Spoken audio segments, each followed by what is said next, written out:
بسم اللہ الرحمن الرحیم۔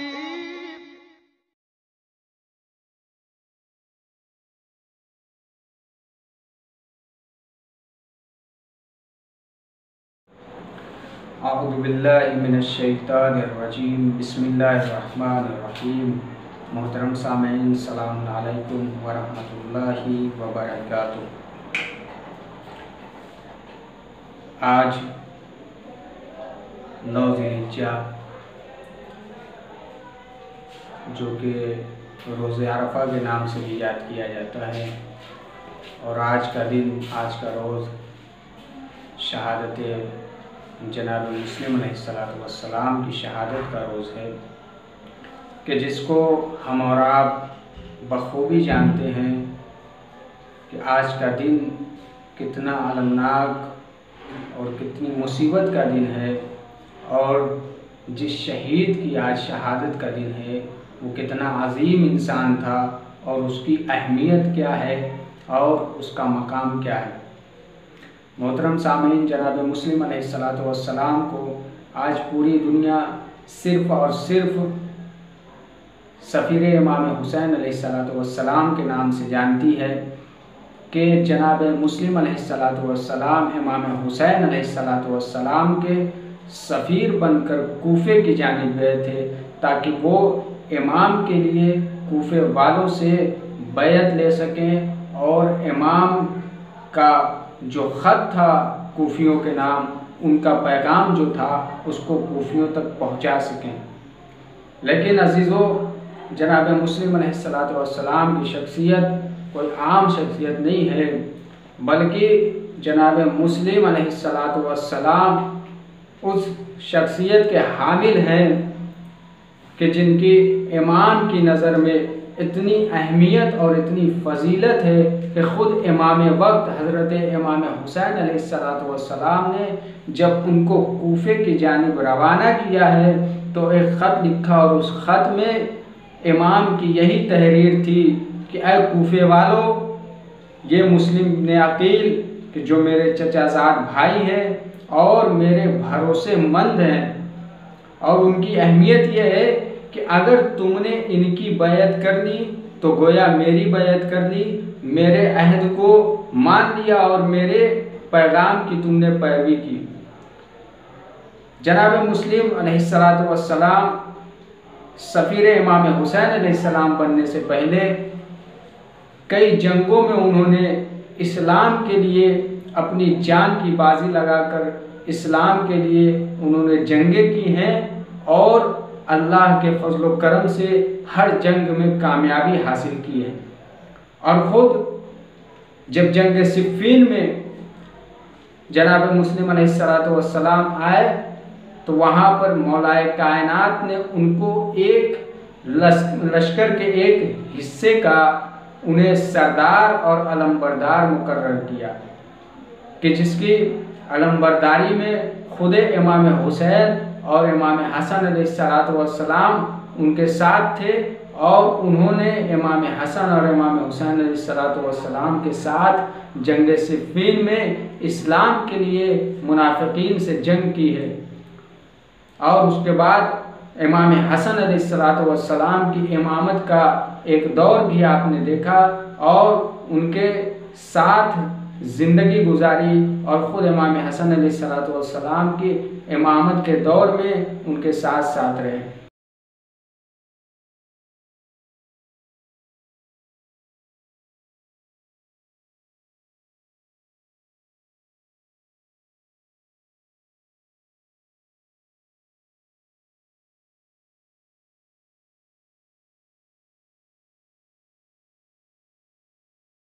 اور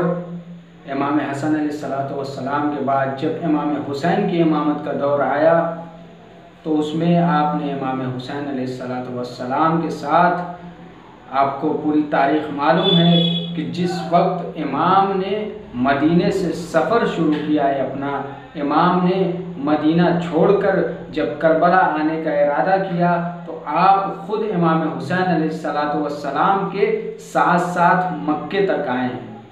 اور مکہ آنے کے بعد جب امام حسین علیہ السلام نے اس بات کا مشاہدہ کیا اور اس بات کو دیکھا کہ کوفیوں کے خطوط کی تعداد بڑھتی جا رہی ہے اور کثرت سے کوفیوں کے خطوط ہماری جانب آ رہے ہیں، تو امام نے کوفیوں کے اس جذبے کو دیکھتے ہوئے اور ان کے خطوط کو مد نظر رکھتے ہوئے امام علیہ السلام نے جناب مسلم کو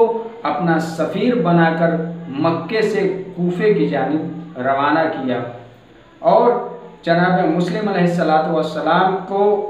ایسے راستے سے کوفے بھیجا جہاں کوئی جاننے والا نہیں تھا، اس لیے کہ امام جانتے تھے کہ دشمن کی سازشیں کبھی بھی ہمارے پیچھا نہیں چھوڑتی، دشمن ہر وقت ہمارے پیچھے لگا ہے، کہیں بھی ان کو خطرہ ہو سکتا ہے، لہذا خود جناب مسلم علیہ السلام نے بھی اس راستے کا انتخاب نہیں کیا کہ جہاں سے عموماً لوگوں کا آنا جانا ہوا کرتا تھا، جہاں سے لوگ روزانہ گزرتے تھے۔ جناب مسلم نے ایک ایسے راستے کا انتخاب کیا کہ جو بالکل سادہ راستہ تھا اور جہاں سے کسی کا گزر نہیں تھا، اور ایسے راستے میں ان کو کتنی مشکلیں ہوئیں اور کتنی پریشانیوں کا سامنا کرنا پڑا۔ تاریخ بتاتی ہے کہ جس وقت جناب مسلم نے اس راستے کا انتخاب کیا اور کوفے کی جانب روانہ ہوئے تو اس وقت امام علیہ السلام نے ان کے ساتھ 3 اور افراد کو لگایا تھا کہ جو جناب مسلم کے ساتھ کوفہ جانے پر مامور تھے، لیکن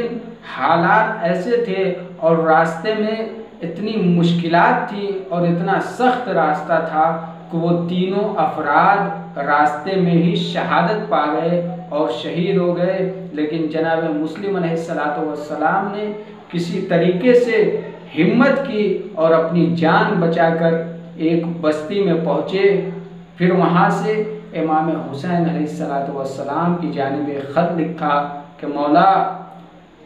حالات ایسے ہیں کہ ہمارے ساتھی جو کوفہ جانے پر مامور تھے بھی ہماری حالت بھی ایسی ہے کہ اب ہم اور آگے مزید سفر نہیں کر سکتے، لہٰذا آپ ہمیں سفر سے رخصت کی اجازت دیں۔ لیکن امام نے انہیں حکم دیا کہ مسلم ابھی آپ کو اور سفر کرنا ہے اور کوفے تک جانا ہے۔ جب جناب مسلم علیہ السلام کوفے میں پہنچے ہیں تو جناب مسلم نے ہانی بن عروہ کے گھر پہ اپنا قیام کیا، اور قیام کے بعد وہاں پہ جتنے بھی امام کے چاہنے والے تھے، جتنے بھی امام کی پیروی کرنے والے تھے، سب کو وہیں پہ بلاتے تھے اور امام کا پیغام ان تک پہنچاتے تھے کہ یہ تمہارے آقا کا، تمہارے مولا کا فرمان ہے، اس پر عمل کرو۔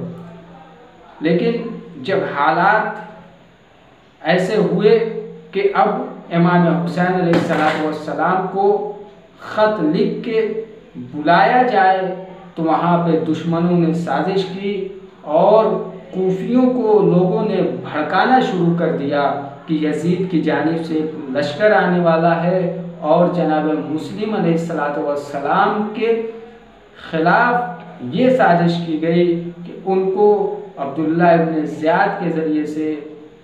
گرفتار کروایا گیا، اور گرفتاری کے بعد ان کی شہادت کا، ان کو قتل کرنے کا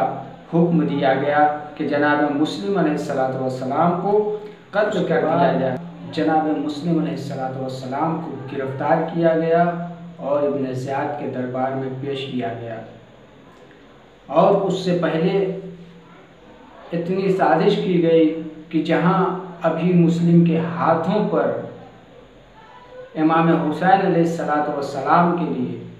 30,000 لوگوں نے بیعت کی تھی، وہیں پر شام ہوتے ہوتے اب جناب مسلم تنہا کھڑے ہیں۔ وہی کوفے کی گلیاں ہیں کہ جہاں ابھی تک لوگ جناب مسلم کے اوپر، امام حسین کے اوپر جان قربان کرنے کے لیے آمادہ تھے، اب وہی کوفہ ہے اور اس کوفے کی گلیاں اور مسلم کی تنہائی ہے۔ ایسے عالم میں جناب مسلم علیہ السلام ایک دروازے پر بیٹھ جاتے ہیں۔ کیا دیکھا کہ ایک ضعیفہ آئی، آنے کے بعد پوچھتی ہے کہ اے شخص تو کون ہے اور کہاں سے آیا ہے؟ تجھے معلوم نہیں کہ کوفے کے حالات کیسے ہیں؟ تم اس کوفے میں کیا کر رہے ہو؟ اتنی رات ہو گئی ہے، جاؤ اپنے گھر چلے جاؤ، جاؤ اپنے گھر روانہ ہو جاؤ۔ ایک مرتبہ جناب مسلم کی آنکھوں سے آنسو جاری ہو گئے۔ کہا اے ضعیفہ اتنا بتا دے کہ وہ شخص کہاں جائے کہ جس کا کوئی گھر نہ ہو، وہ شخص کہاں جائے کہ جس کا کوئی گھر نہ ہو۔ جناب مسلم کی یہ بات سننے کے بعد ضعیفہ نے کہا اجنبی لگتے ہو، مسافر لگتے ہو۔ ایک مرتبہ ضعیفہ نے ان کو اپنے گھر میں بلایا اور گھر میں بلانے کے بعد کہا بتا دو تم کہاں سے آئے ہو، تم کہاں سے آئے ہو؟ ایک مرتبہ جناب مسلم نے کہا کہ میں مدینے کا رہنے والا ہوں، میں مدینے سے آیا ہوں۔ ایک مرتبہ جیسے ہی مدینے کا نام سنا بی بی تڑپ جاتی ہے، کہتی ہے کہیں تم حسین کے سفیر مسلم تو نہیں؟ ایک مرتبہ جناب مسلم نے کہا ہاں میں وہی غریب مسلم ہوں کہ جسے کوفے والوں نے تنہا چھوڑ دیا ہے۔ ایک مرتبہ جناب مسلم کو ضعیفہ نے کھانا کھلایا، پانی پلایا۔ اس کے بعد ملعونوں کو خبر ہوئی کہ مسلم اس ضعیفہ کے گھر قیام پذیر ہیں۔ جناب مسلم کو گرفتار کیا گیا۔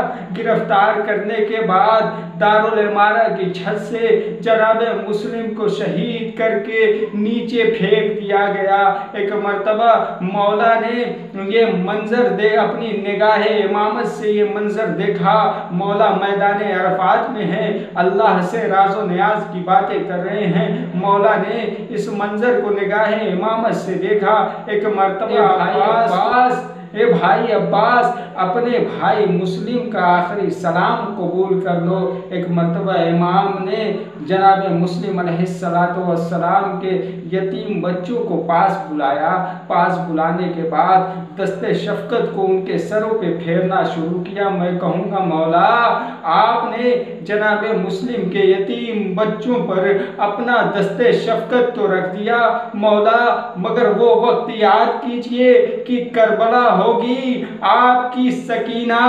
آپ کی شفقت کے لیے ترسے گی۔ کوئی ہاتھ بھی بڑھائے گا تو تماچے مارنے کے لیے، کوئی ہاتھ بڑھائے گا تو گوشوارے چھیننے کے لیے۔ آپ کی سکینہ باپ کی محبت کے لیے تڑپے گی، لیکن اسے باپ کا سینہ تو نصیب نہ ہوگا۔ اِنَّا إِلَيْهِ رَاجِعُونَ۔